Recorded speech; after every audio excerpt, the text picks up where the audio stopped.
Good evening, everybody. Good evening. I'm going to say hello to everybody on the chat, and we will begin our Wednesday evening Bible class. So I have one person here, and I feel a tad of a tickle in my nose. I'm going to probably sneeze before we get through. But if you'd like to turn to Hebrews 11, and we'll begin there as we usually do. And also turn to Joshua chapter 2. So let me write those down in our chat. Our texts are Hebrews 11 and Joshua 2. So, okay, Rhonda says, I'm here. Good evening, Rob. I'm here. So, hello to you, Rhonda. And hope you and your family are recovering. I know y'all have had quite a run through with things. So, y'all have been in our prayers, and the COVID's hitting everybody, and we're all trying to stay safe. So, I hope you and your family are recovering from things like that. So we have 3 on here, so hopefully some more will chime in on the chat. Again, we're turning to Hebrews 11 and Joshua chapter 2. We're going to talk about Rahab tonight. So let a few more people get in here. It's good to be here with everybody. Okay, Angie Slate has come in, says hi. So I know that usually means there's a few more with her. So hey to you and to all your family. To Angie, to Lacey, to the boys. Whoever's there, Rhonda. Everyone seems to be on the mend. Brenda slowly behind them, and thank you for your prayers. Absolutely. Absolutely. Drew Zaster is here. Great. Him get in. And again, Hebrews 11, Joshua chapter 2 is where we're going to be talking about today for the most part.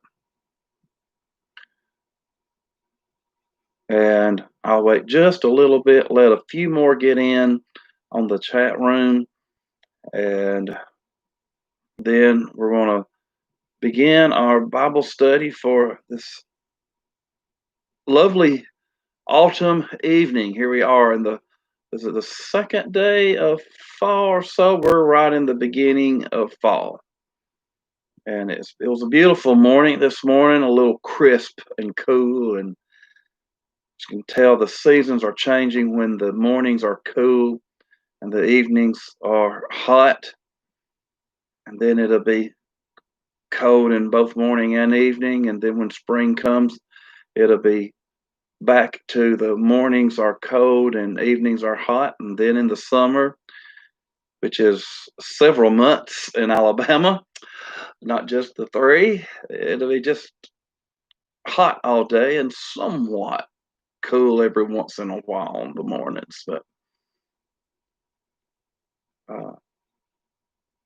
hot nights and hot days. But now we're cooling off a little bit.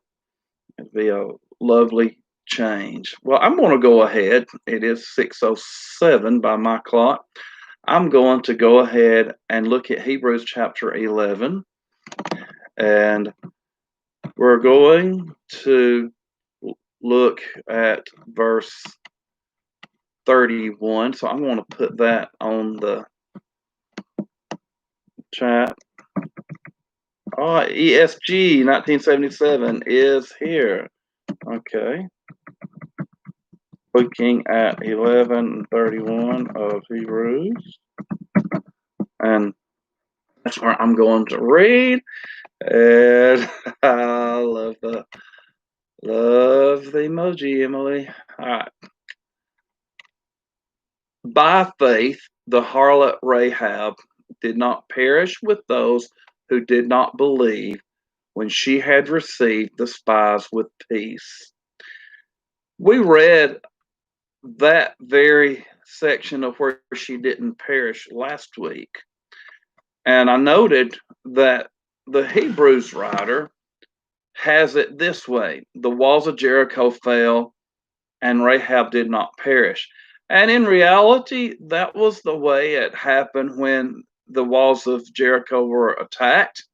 But I have to go back earlier to some chapters before the attack on Jericho to get the whole story of Rahab. So that's what I want to do tonight, is go to Joshua chapter 2. And so if you will, look with me at Joshua chapter 2 and read with me. We're going to look at this story of Rahab. Joshua chapter 2, reading from the New King James Version, we read, Now Joshua the son of Nun sent out 2 men from Acacia Grove to spy secretly, saying, Go view the land, especially Jericho. So they went and came to the house of a harlot named Rahab and lodged there. And it was told the king of Jericho, saying, Behold, men have come here tonight from the children of Israel to search out the country. So the king of Jericho sent to Rahab, saying, Bring out the men who have come to you, who have entered your house, for they have come to search out all the country. Then the woman took the 2 men and hid them. So she said, Yes, the men came to me, but I did not know where they were from. And it happened, as the gate was being shut when it was dark, that the men went out. Where the men went, I do not know. Pursue them quickly, for you may overtake them. But she had brought them up to the roof and hidden them with the stalks of flax, which she had laid in order on the roof. Then the men pursued them by the road to the Jordan to the fords.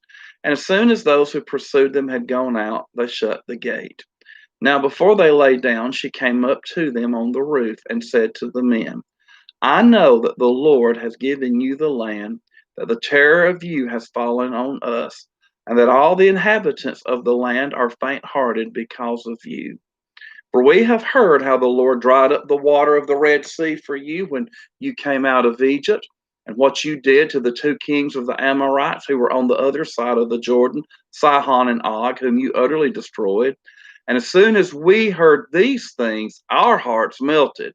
Neither did there remain any more courage in anyone because of you, for the Lord your God, he is God in heaven above and on earth beneath. Now therefore, I beg you, swear to me by the Lord, since I have shown you kindness, that you also will show kindness to my father's house, and give me a true token, and spare my father, my mother, my brothers, my sisters, and all that they have, and deliver our lives from death. So the men answered her, Our lives for yours, if none of you tell this business of ours. And it shall be, when the Lord has given us the land, that we will deal kindly and truly with you. Then she let them down by a rope through the window, for her house was on the city wall. She dwelt on the wall. And she said to them, Get to the mountain, lest the pursuers meet you. Hide there 3 days until the pursuers have returned. Afterwards you may go your way. So the men said to her, We will be blameless of this oath of yours, which you have made us swear, unless, when we come into the land, you bind this line of scarlet cord in the window through which you let us down. And unless you bring your father, your mother, your brothers, and all your father's household to your own home. So it shall be that whoever goes outside the doors of your house into the street, his blood shall be on his own head, and we will be guiltless. And whoever is with you in the house, his blood shall be on our head, if a hand is laid on him. And if you tell this business of ours, then we will be free from your oath which you made us swear. Then she said, According to your words, so be it. And she sent them away, and they departed. And she bound the scarlet cord in the window. They departed and went to the mountain and stayed there 3 days until the pursuers returned. The pursuers sought them all along the way, but did not find them. So the 2 men returned, descended from the mountain, and crossed over. And they came to Joshua the son of Nun and told him all that had befallen them. And they said to Joshua, Truly the Lord has delivered all the land into our hands. For indeed all the inhabitants of the country are faint-hearted because of us. So let's just go here and let's just discuss this whole story. So I see no one has come during the time I have uh, began this. And I'm going to ask you a question. Who was Joshua's father? Who was Joshua's father? I'm going to turn this fan. I don't know if you can hear that or not. I'm going to turn that off just a minute while you answer. Who was Joshua's father? That's better. Okay. So who was Joshua's father?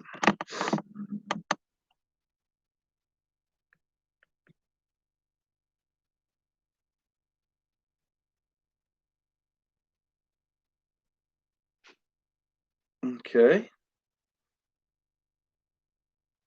Look in the first verse if it doesn't help you. Rhonda sent it in. All right. His father's name was Nun. That's why they used to tell the joke. Other than Adam, who had no father, Joshua, because he was the son of Nun, right? So if you had the drum and the cymbal, that could be your joke for the day. Joshua was the son of Nun. And this Joshua is the one who was the leader of the people. Now, let's go back into some more background memory here, knowledge. Joshua was the successor to what leader? Joshua was the successor to what great leader? That means after this leader, Joshua took his place. I said his, so we know it's a he. Joshua was the successor to what great leader?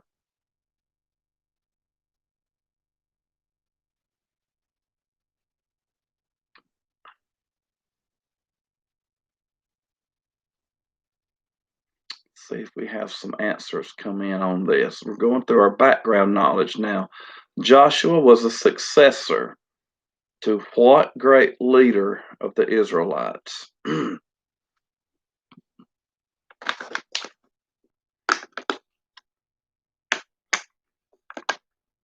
I thought we'd get a quicker answer. Who? Here we go. Yes. Okay. Angie put it in. Moses. Joshua was Moses' successor. So when Moses died, that position fell to Joshua. And here we have him in a battle scene fixing to come up here at Jericho. But Joshua was the son of Nun. And so he sends these spies. And I want to look at this verse 1. You can learn something just from this one verse. Sent out the two men to spy secretly, two men from Acacia Grove to spy secretly. Shittim is another word for this. The New King James says Acacia Grove. Perhaps that's the Hebrew meaning of it. But he said to spy secretly. Now, critics have said, well, this is a redundancy in the Bible because spy secretly is kind of like something you don't say together. Like, for example, you really don't need to say two twins because if there's twins, how many are there? There's two, right? That's what you call a redundancy. When people say things that are not needed to be said, like when we wouldn't say two twins. You're supposed to say I'm sorry, I'm fixing to sneeze here, and if I do, please forgive me. Okay. So people like to say that this is a redundancy, but really, it's not. It's not a redundancy And we could think of some more, like new innovations is one. If it's an innovation, it's new, right? Uh, we came up with some new innovations in the board meeting for the camp last week. I wouldn't say that because that would be really redundancy. Another one is past histories. In your past history, well, history's in the past. Things like that. He reverted back to something is another one. To revert means to go back. So protruded out, something protruded out of the bag. No, well, if it protruded, it went out. And we could go on and on with this, but really, this is not a redundancy. Let me tell you. Look and think. Something happened. If you remember, he said here, he sent the spies out secretly. Do you remember what happened when, here's Joshua? Joshua had another helper with him named Caleb. And who remembers what happened the last time they sent out spies and everybody knew about it? Who remembers what happened when Moses sent out the spies and everybody knew about it? Everybody knew about the spies that Moses sent out. And they came back and gave a bad report.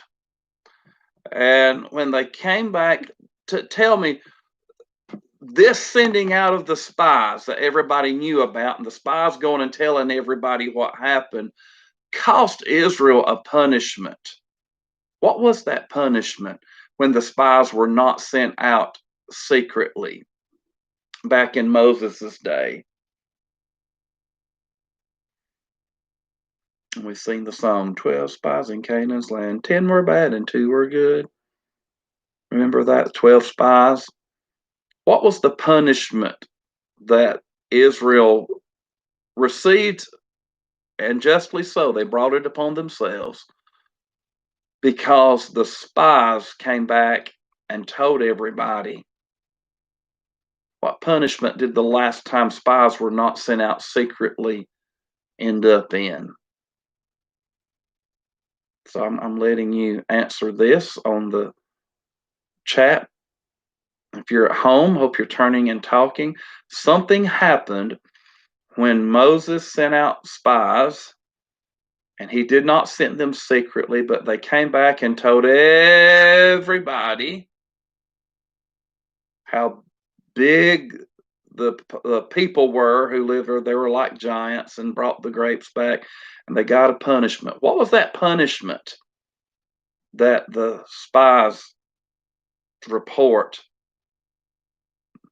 brought back? And this was part of the problem. They shouldn't have gone and told everybody what they received.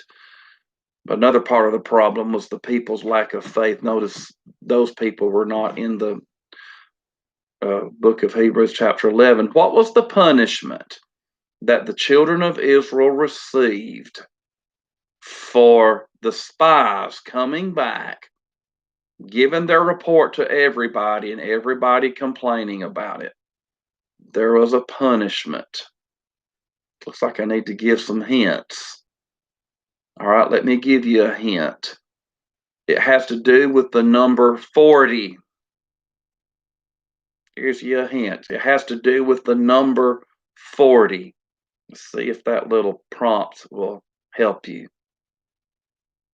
And I know some of you who are listening to this are screaming at the screen the answer because you're wanting to say, but I want someone on the chat to put it in. What was the last time they sent out spies? Those spies came back and told everybody their report instead of doing it secretly like Joshua did here. Joshua and Caleb were the only two who said, we can take them. Okay. Rhonda Greganis wandered in the wilderness for 40 years. Absolutely correct. Yes. The last time they sent out spies, they didn't do it secretly. And they came back, the spies came back, and they told everybody, here's what the people are like, and oh, we're going to fall before them. They're going to kill our children, etc. And God said, your children that you're afraid they're going to kill are going to be the ones that go into the land, except for Joshua and Caleb. And so all in those 40 years that they wandered, many or all of that population, except for we have Joshua and Caleb, they all died in the wilderness. Now, Joshua and Caleb were the only two in this whole group that would be adults and would enter the promised land. And excuse me just a minute. Excuse me. Okay, now, I hope that was the last one, but I cannot promise. Sometimes I will sneeze more. So let's look back at Joshua just a minute. All right. So they said, go view the land, and especially Jericho. So they go to the house of Rahab. And Rahab, we see here, Rahab was a harlot. And they lodged there. And I want to look at that, the house of a harlot named Rahab. Now I'm going to sneeze again. I can feel it coming. Excuse me. Again. So, looking at this, the harlot Rahab, I think it's Adam Clark in his commentary says she might have just been an innkeeper. But I'm going to tell you something. That's a very nice way of putting it. The Bible says the word harlot, and in Hebrews, we have the word harlot too. We don't have her as an innkeeper. And no doubt, many times, harlots ran inns. And they would do that together as well. And my sweet wife just handed me a tissue so that I wouldn't sneeze. Thank you. So, being though in this, we also see that being truly what the Bible says as a harlot, is what I'm saying. It could very well be that this would be a good cover for the men. Now, excuse me. I'm so sorry, but now maybe I can continue better. So, being in this business would definitely provide a cover for the men because many times travelers would come in and make a beeline for the harlot's house. And let me say this too. Thank you. Oh, Cookie's here. She said, bless you. Thank you, my dear. Being in this situation would be a good place for the men to go and not be discovered as much. But somehow the secret did get out anyway. And people have wondered, were those men going to the harlot's house for reasons that were improper as well? We don't know. We only hope that they were going just for the cover. They had already been given the law of Moses, and they should know better than to go to a harlot's house by all means. But we don't know. There could have been that, too. And the question comes, why would we choose to save this person of this irreputable profession if she was indeed the harlot and not the innkeeper?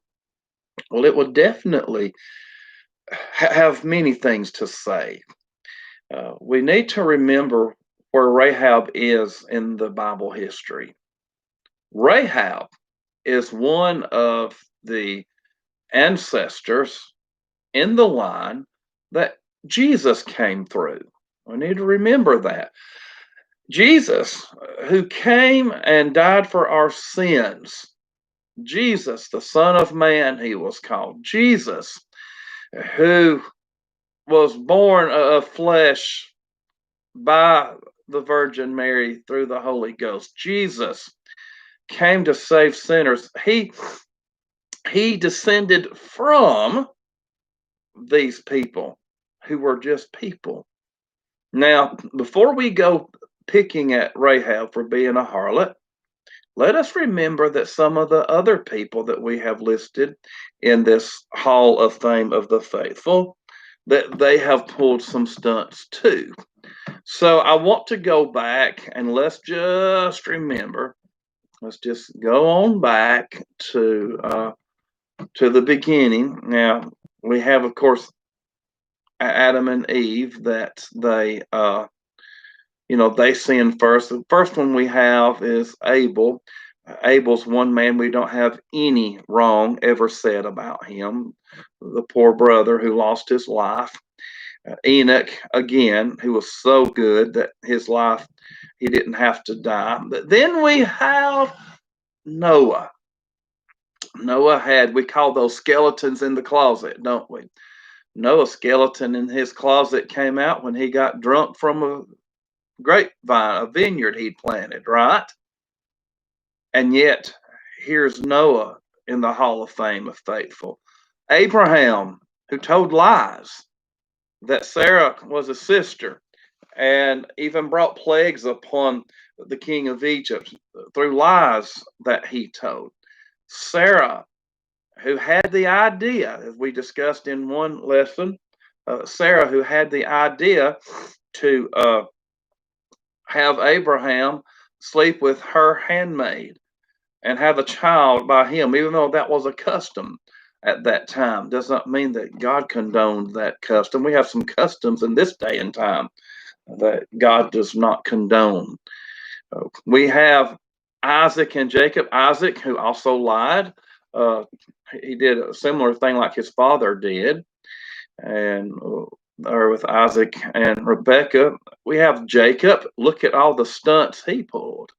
We spent a whole class on that, and again, telling lies and deceiving Esau out of his birthright and all those kinds of things. We also, when we go on down, we have, now Joseph was one man that we don't have bad said about him. He's another good man that we don't have bad said about him. But here we have Moses. Well, Moses was a murderer. He killed a man, killed an Egyptian, buried him in the sand. If it wasn't legal for him to kill him, why did he have to hide it and then run when his secret was revealed? There's Moses. He murdered. He left. And then we come down to Rahab, who was a harlot. Before we pick fault at him. And after Rahab, in verse 32, we have Gideon, Barak, Samson, Jephthah, David, Samuel, and the prophets. Well, do you see any of those that have some skeletons in their closet? My mind immediately, I hate to just pick on one person, goes to David and the David and Bathsheba escapade that he went through. And Samson and Delilah, the wicked woman that he was with, who was a Philistine. Excuse me, he should not have been with. And so when we poke at Rahab, let's look at the group that she's with in Hebrews chapter 11. And then when we look at Rahab and her sins and what a person we see, I told you that many of these characters in Hebrews 11 told lies, and they did. Well, what did Rahab do? She, when she had hid them, told the men that came looking for those spies to go out and look for them, said that they were not there. She said, now let's look exactly how she worded that. She told a lie too. Let's go to where, oh yes, where the men went, I do not know. She did too. They were upstairs on her roof. She absolutely knew where they were. As it happened, the gate was being shut when it was dark. The men went out. They did not. They went inside her house. But in verse 6, she had brought them up to the roof and hidden them. So here the men go. Now, she told a lie. So here's the question. When it comes to Rahab, when we come to these other guys, we know their good deeds too, don't we? We know of David's goodness. We know of Moses' goodness, Abraham's faith, his goodness, and all the others. Noah being so righteous that he was the one that the whole world was saved through because he found grace in the eyes of the Lord, and so forth. And when we see Rahab, all we see about her is that she's a harlot. She tells lies. She hides men on the roof. And she's, even at that, here's a traitor to her country. Do we trust her? Can we trust her to not be a traitor to us? Because she betrayed her own country. Well, when we look at Hebrews 11, we need to remember this. These characters were commended for their faith, not for their sins. Nowhere do we see, in fact, David that's mentioned, David was punished for his sin with Bathsheba. Moses had to flee the country because of his murder of this Egyptian man. And Abraham brought plagues upon Pharaoh. He was kicked out of the country because of that. Now, nowhere is their sins highlighted and condoned, commended. In fact, they're condemned, in fact, aren't they? And we're not commending Rahab's lies. We're not commending Rahab's lifestyle. We're not commending how Rahab acted. And really, in treason to her country wasn't that bad, I think, because she was going to God. She had seen that God was the true God. We're commending Rahab's faith, though, because Rahab sees, and as her countrymen do, she sees whose side God is on, and she has faith that this God that has saved them from Egypt can save her. And so, what does the Hebrews writer say? By faith, the harlot Rahab did not perish with those who did not believe when she had received the spies with peace. They didn't force her. You know, sometimes a spy may come to somebody, and these days at gunpoint, and then maybe at knife point, make them. Well, no, they didn't force her. She could have told on them. She received the spies with peace. And her faith, she did that because her faith was that God, the God of the Israelites, that she didn't know much about. She never heard the laws given on Mount Sinai. She never had the law up until this time taught to her. But she knew that this God, that was the God over all these Israelites, was being brought through not only of Egypt and the Red Sea and all of that, but other kings that she had named, other victories that they had had on the way between Egypt and Jericho, Sihon and Og, that she says you utterly destroyed. And I'm in Joshua 2 and verse 10, the two kings of the Amorites. These were powerful people that God destroyed. And so by faith, she hides them. And according to the morality that she has, does the best she can, and she lies about it. And in fact, and this is interesting to me, she was pretty convincing and good at the lying. Look at the lie that she tells. She said, yeah, those men came to me. I didn't know where they were from, but you know what? Right before they shut that gate, they went out. And I didn't know where they went. You better go chase them. And she kind of, she's very successful in getting their I'm talking about the soldiers, the men who came looking for the spies. She's good at getting their mind off of looking for them at her house by saying, oh, yes, they just ran. If you go now, you'll take them. You can catch them. And so she kind of inspires these men to go chasing after the spies. Pursue them quickly. You may overtake them. And off they go. So the men pursue them by the road to the Jordan. So they go looking for them.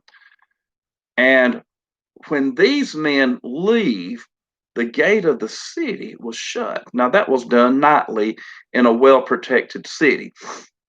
And this shows how Jericho was well protected. The gate was shut at night. We'd think, well, that would be obvious, wouldn't it? Oh, not so. If you know your Alabama history, the story of Fort Mims, where the Native Americans, American Indians attacked the fort. And the reason they couldn't keep them out was because they had let the gate be propped open and the sands had shifted and blown up against the bottom of the gate and stuck there to where they couldn't push it shut.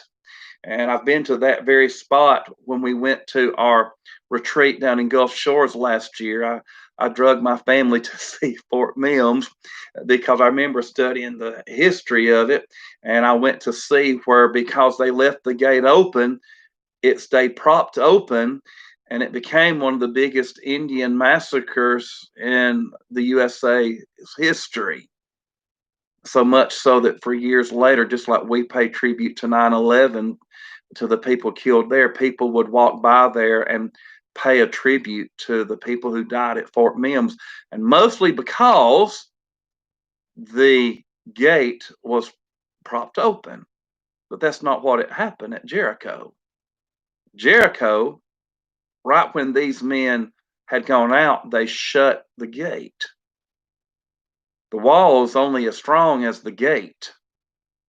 And the gate was where people usually broke through to the wall. Now, here we have a well fortified city where the gate is shut, even though some of their own are out. Some of their own population is outside. They shut the gate. So this also does something else. The city's going on alert now because there are spies. It's kind of just like when, I don't know if you're familiar with keeping bees or not, but I've studied how hornets will attack a hive and kill all your bees if you're not careful. But they send a scout, and if they catch that scout, they'll kill it. But if the scout gets out, the hive's on alert, and there may be another attack. This was like the city of Jericho. You can imagine this city's on alert. The gate is shut. And people are going to be looking also, and it could very well be that people were watching Rahab's door too. We don't know, but it's likely. So what she has to do is let them out the wall, and I'll get to that in just a minute. So they come to this, she comes to this where she's laying the flax. And this, here, the stalks of flax which she had laid is also an indication that she may have had another industry going on here. And if you want to make a note of this in your Bible, this may indicate that when we are is in March or April of the year for us, because this would have been when the flax would have been harvested and laid out to dry like this. And she could hide them in it because she could have gone and taken and cut all of these and had them there. So it is an indication that she or someone in her family that lives there, this stalks of flax, that the time of the year was March or April. And it also means that the Jordan was flooding, as it always did at this harvest time. And this is, by the way, from Joshua 3:15, where when they carried the ark and they crossed the Jordan River, if you look at that verse, Joshua 3:15, it says the Jordan overflows all its banks all the days of harvest. And so we have a little picture of the time of year, what a little bit what of Rahab's industry was, and this was at least one source of the woman's livelihood. And this flax industry, date from the earliest times in Palestine. It was something that they made linen from. This was going on in Egypt as well, and in the Palestine area. So one source of her livelihood, it seems, was this gathering this flax, and you would make linen, and you would, have something else. Like here's Lydia, who was a seller of purple. We don't know, but what Rahab could have dealt something also in the linen trade. Just a possibility that we can look at. And so they go and they get hidden, and I want to look at the deals that she makes with them. Now, a lot of things have to fall into place for what we read happening in Hebrews 11 with the fall of Jericho and all being successful. And then later on, as we read later in Joshua last week, a lot of things have to take place for everything to happen as good as it did. Now, first off, she wants a promise from them that they're going to save her. Now, she's just saved them, and that would be the right thing, I believe, to ask for. Here, I need a true token. I need something. Spare my father, my mother, my brother, my sisters, and all they have. And she asked for their possessions for them and to deliver their lives from death. And just like she said, since I have shown you kindness, you also show kindness to all of us. So the men make this deal. Okay, our lives for yours. But they come back with a counter offer. If none of you, now we like to, and I've heard preachers point this finger at Rahab. The Bible does not say that. The Bible says any of them, none of them could tell this business of ours. How many in her family already knew? We don't know, but this seems to indicate that some of her family was there because she has other family members that she mentioned. None of you tell this business of ours. And we know that she would have had to have told them to come in and to be there for this siege on the city. So they had to know it by that time, but they could not tell. None of them could tell because one person go and tell the king of Jericho, and the whole thing could have been thwarted. So all of this family had to keep their mouth shut. We tell everything today. There's times you just don't need to tell things. This was one of those times. Now, if you don't tell this, then when the Lord's given us this land, we'll deal kindly with you. Now, she lets them down, and this is before the rest of the oath. Let's look at verse 15. She let them down by a rope through the window, for her house was on the city wall. She dwelt on the wall. Let's just stop right there and do a little background trivia check. All right. Who else escaped death by being let down over the wall of a city? Who else in the Bible escaped death because they were being let down by the wall through a rope? I'm going to give you a little bit more.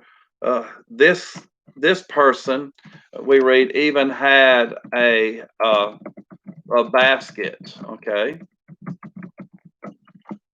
who else was had been saved? Their life, they were saved.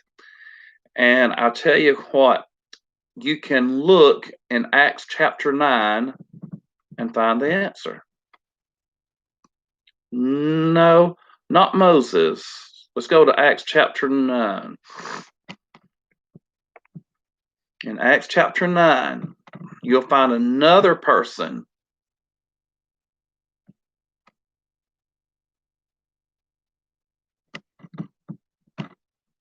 I can hear my granny singing the song to, can't remember exactly how it ended, but this person, Mom showed us, but I can't think of who. I can picture the picture Mom showed us a long time ago, but I can't think of who it is. That's why we have Bible study, isn't it? Because we forget these things. I picture it from Granny Pounds and uh, another one of the best Bible class teachers that ever walked this planet Earth, and that was Maudie Tuggle. She had that. She had a good picture of this. I remember her doing this. All right, can you repeat the question? Okay. I just found a tick on my arm and got sidetracked. Yeah, that would sidetrack me too. Anyway, the question is, Rahab let the men down by a rope over the wall. Who else life was saved because they let him down by a rope over the city wall? And this person was actually in a basket.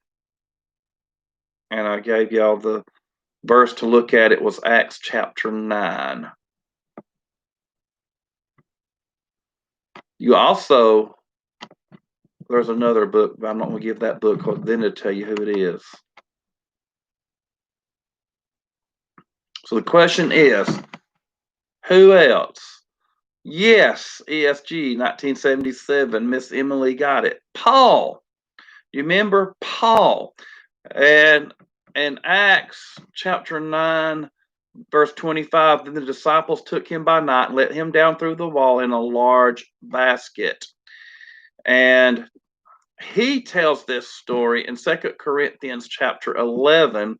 That's why I said I can't give you the book where you'll know who did it. Where he says here in 2 Corinthians 11, verse 32 and 33, in Damascus, the governor under Aretas the king was guarding the city of the Damascenes with a garrison, desiring to arrest me. But I was let down in a basket through a window in the wall and escaped his hands. So he too was let down. And in Acts chapter 9, we see in verse 23. Now, I said it was his life. He didn't just want to arrest him. Look at Acts chapter 9 and verse 23. Now, after many days were passed, the Jews plotted to kill him, but their plot became known to Saul. Now, remember, Paul's name was Saul, then changed to Paul. This was when he was still Saul. Their plot became known to Saul, and they watched the gates day and night to kill him. Then the disciples took him by night and let him down through the wall in a large basket. When Saul had come to Jerusalem, he tried to join the disciples. Okay, so Saul, and the song I remember my granny singing this song. They'll let Saul down through the wall in a basket. Let Saul down through the wall in a basket. Let Saul down through the wall in a basket. And I forgot where it goes from there. Some of you who remember Granny Pounds' songs may know how that went, but I remembered singing that. So Paul and these men had that in common. Their life was saved because somebody who cared for them held the rope at the top to let them down on the other side of the wall and escape to freedom that way. So now back to Rahab. When she lets them down by a rope through the window, just like they did Saul, she tells them, now they have, it's funny, this agreement of who's going to save whose life, it doesn't ever go into one person's ball court and stay there. They both had something to do. And this is another thing I see preachers overlook a lot, is the fact that these two spies had a deal to keep too. And part of their deal was this: go to the mountain and hide there 3 days. Go to the mountain and hide there 3 days until the pursuers have returned. Afterwards, you may go your way. Now, they could have just as easily not listened to her, and they could have gone on their way and said, "Well, I'm not going to that mountain. What does she know? How does she know? She's not military like we are." Well, and then they could say, "Let's don't hide 3 days. Let's just hide a day. Everybody will be okay." Well, they had a deal to keep too, and if they had not done what they were supposed to do, that would have ended this whole deal as well. And then when they get down, she gives them this part. So then it goes back to her court. We will be blameless that you made us swear unless you do this. This line of scarlet cord in the window through which you let us down. Now we talk about Rahab and the scarlet cord. Let's not forget it was that cord that she let them down, that she saved their life. They're going to recognize that one. They should, because it saved their life. You have all of your father, mother, everybody in your home, and you bind this line in the window through which you let us down. Hang out the scarlet cord. When they see that, they're going to know that house was not to be plundered, was not to be destroyed. So, not only that, all of her family had to stay inside. Do not go out in that street. If you do, the blood's going to be on your own head. In other words, it'd be like you purposely taking your life, your blood will be on your head, and you've been warned. And we're going to be guiltless if you break that part of the oath. And whoever's in your house, his blood will be on our head if a hand is laid on him. We'll do that part. Very good agreement. And she's warned again in verse 20, if you tell this business, then we're also free from it. Don't go telling. And so here's her agreement, verse 21. And they're talking now like the picture, the Romeo and Juliet scene in Shakespeare, where she's up here in the window, they're down here on the ground. She says to them, according to your words, so be it. And she sent them away, and they departed. And look what she does right then. Look how she doesn't know when they're going to attack. Right then, it looks as if she binds the scarlet cord in the window. They departed, and she bound the scarlet cord in the window. Now, it could be that was later, but it seems to indicate, at least, it was right then. They do what she said. They go to the mountain. They stay there 3 days until the pursuers return. And that was good because the pursuers sought them all along the way. Somehow it seems she knew, Rahab, that these men would be diligent in their pursuit of the spies because these spies had seen too much of their defenses. And she knew that they would diligently search them, and they did. And so these two spies had to stay hidden. So the men returned. They came down from the mountain. They were not found. And you can imagine the sigh of relief that they breathed when they crossed over and came back to Joshua. And they tell Joshua everything that had happened and say, truly the Lord has delivered all the land into our hands. For indeed, all the inhabitants of the country are faint-hearted because of us. See, that's something that you want to keep secret. You don't want anybody to know that you're scared when you're going out to fight. And they find out these people are faint-hearted. They're so scared. Now, chapter 3, we have them crossing the Jordan. And the Jordan we have in the flood stage, and the land crossing the Jordan, that would have been a big deal for all of them. The water receded for them, but what's interesting to me is verse 23 back in chapter 2. They had to cross the Jordan too. It looks like here it crossed over. Maybe they had to get over. Well, they had to get over that river. And so that was a dangerous thing. Here it is in the flood stage. The whole escapade, it was a true escapade. It was a true adventure where death was everywhere they went. There in the city, there in the mountains, there in the river on the way back, and finally to the camp. But it's as if they can't wait to get back. Now, look at this. Who did they speak to in verse 24? Joshua. They don't go telling everybody. And see, Joshua, being one of the original spies, would know what an effect that would have on the people. Because up until the time they spied on the land, they didn't know how strong or how these people were. Because you have a fortified city that could very well have in it large, gigantic people like, the early spies found, who were ready to pounce.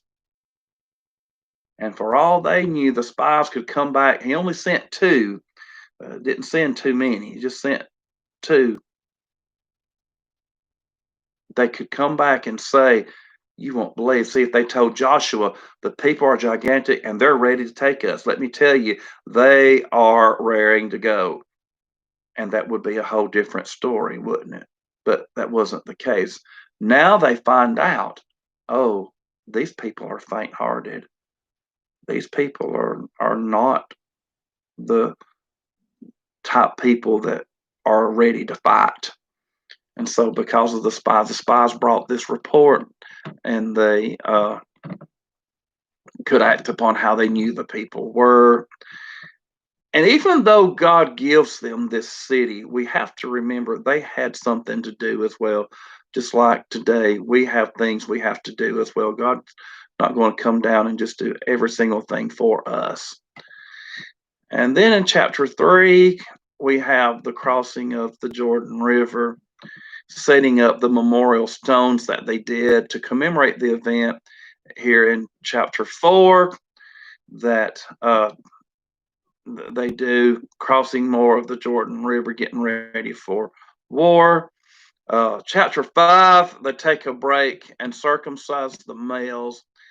And in chapter 5 and verse 13, if you're following with me, we have the commander of the Lord's army meeting with Joshua. Now, by the Lord's army, we're talking about his heavenly host, his spiritual, his angels. And interesting here, let me just read this, verse 13 through 15. It came to pass when Joshua was by Jericho that he lifted his eyes and looked, and behold, a man stood opposite him with his sword drawn in his hand. And Joshua went to him and said to him, are you for us or for our adversaries? So he said, no, but as a commander of the army of the Lord, I have now come. And Joshua fell on his face to the earth and worshipped and said to him, what does my Lord say to the servant? Then the commander of the Lord's army said to Joshua, take your sandal off your foot. The place where you stand is holy. And Joshua did so. Joshua, such a brave person. He was told to have courage. He did. He goes right to this man with the sword drawn. Man could have been better swordsman than him and killed him. But Joshua went right to him. Are you for us? Or are you for our enemies? And it is the commander of the Lord's army. And this is a sign from the Lord saying, I'm with you. The ground you're standing on is holy. It was definitely a good sign from God. And then chapter 6, where we ended up last night or last Wednesday, with the destruction of the wall of Jericho, we find out that Rahab and her people did do what they said, because we find in verse 22, Joshua had said to the two men who spied out the country, "Go into the harlot's house, and from there bring out the woman and all that she has, as you swore to her." And the young men who had been spies went in and brought out Rahab, her father, her mother, her brothers, and all that she had. So they brought out all her relatives and left them outside the camp of Israel. They burned the city and all that was in it with fire. Only the silver and gold and vessels of bronze and irons they put into the treasury of the house of the Lord. And Joshua spared Rahab the harlot, her father's household, and look at this, and all that she had. So she dwells in Israel to this day, because she hid the messengers whom Joshua sent to spy out Jericho. Rahab. What a story. Kids love the story of Rahab. Now, I want to ask you one more question, and we're going to end our lesson for tonight. In Matthew chapter 1, we see Rahab as part of the lineage of Jesus. And when you look at Rahab, let's go to Matthew chapter 1. Rahab and Naomi, that we read of in the book of Ruth, have something in common. And this was that they were both the mother-in-law to Ruth. Now, verse 5, Salmon begot Boaz by Rahab, and Boaz begot Obed by Ruth. So we have an in-law here. Salmon begot Boaz by Rahab. Boaz begot Obed by Ruth. Boaz and Ruth, who married. Boaz's mother, and we forget this when you're reading these, keep this connection. When you read the book of Ruth and you think about Boaz and what a good man he was, remember that Boaz is Rahab's son. And I've told people that before several times who were like, well, I didn't know that. Well, you have to get to Matthew to piece that together, okay? So Salmon, Matthew 1:5, Salmon begot Boaz by Rahab. Boaz begot Obed by Ruth. And then, not only that, Ruth begot Obed, Boaz begot Obed by Ruth. Obed begot Jesse, and Jesse begot David the king. So let's look at this. Jesse is David's father, right? Obed is Jesse's father, so Obed is David's grandmother. And we, of course, ask, Ruth is David's great-grandmother. Well, let's not forget, Rahab is David's great-great-grandmother. Not only is Rahab accepted into this new country, she becomes the great-great-grandmother of its king. And then not only his king, but him as the king, but after him, Solomon is king. And then we, of course, have Rehoboam and the kingdom divided. But the dynasty of David, Rahab was the great-great-grandmother of a royal dynasty. What something to think about when we think about Rahab.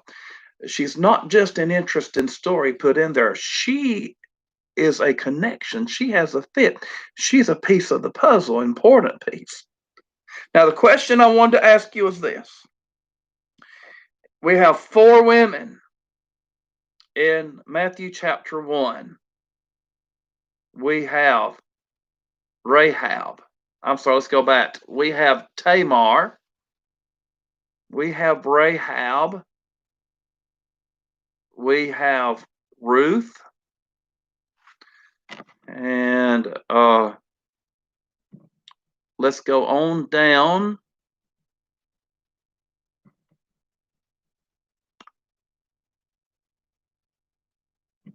I feel like I'm missing somebody. We have Tamar. We have these women, Tamar. We have Rahab, and we have Ruth. And my question is,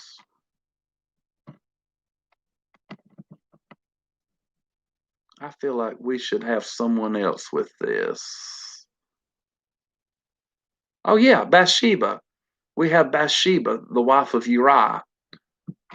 What do these four women have in common?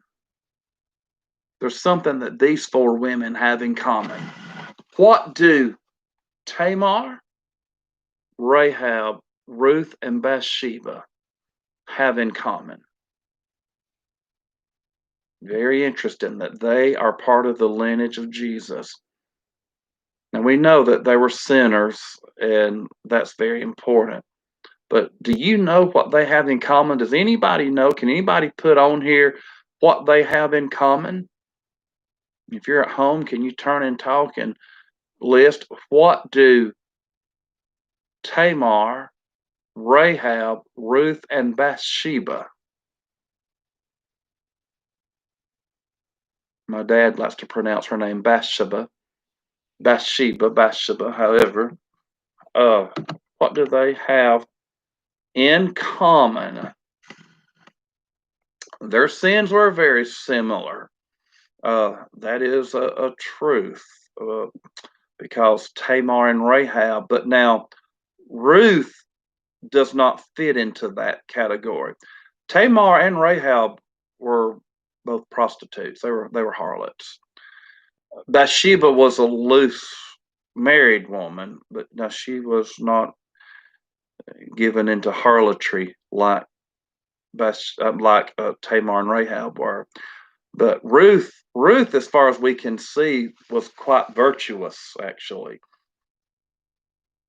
Now, Rhonda put something and retracted her message, so I guess she thought twice about her answer, maybe. I don't know. But there's something that these four women have in common.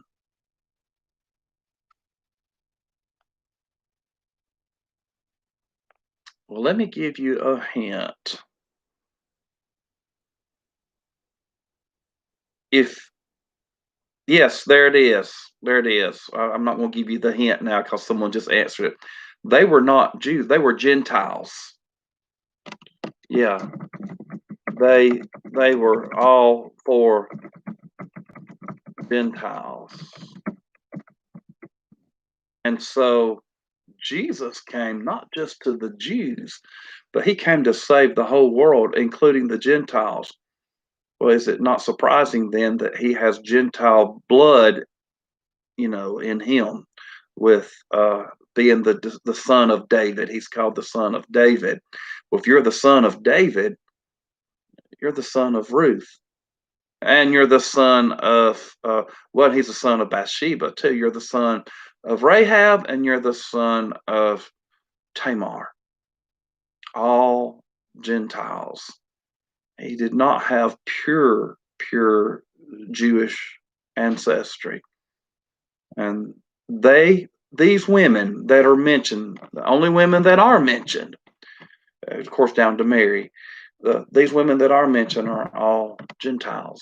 So, very interesting thing. Rahab. Again, Rahab and Naomi were both Ruth's mothers in law. So he says that mothers in law. That's supposed to be said, interestingly.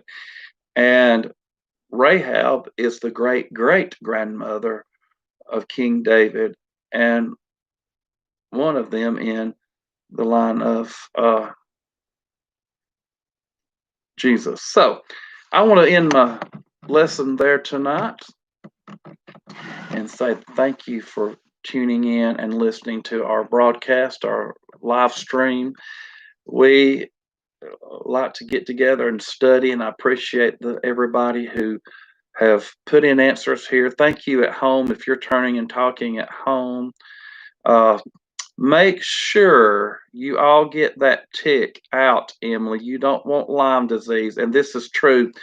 Tina Dover has this, and she got Lyme disease again. Great lesson. Thank you, Cookie. Tina got Lyme disease again. She got from another bite, from another tick. Ticks must be bad. And see, Tina, you don't see, I don't picture her as being outdoors a lot. Of course, we always see her at the pharmacy working inside. But Tina, here's a shout out to you. Need to give you one that we're praying for you and hope that you overcome this. We love you so much, and you've helped so many people.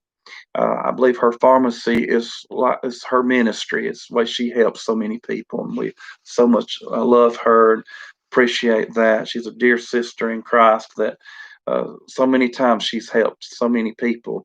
So let's keep her in our prayers and uh, all of our people that are in our prayers. So I wanted to think all of this about Rahab, what a fascinating person she is. We're going to come back again Sunday afternoon, Lord willing, at 2 o'clock here at live streaming.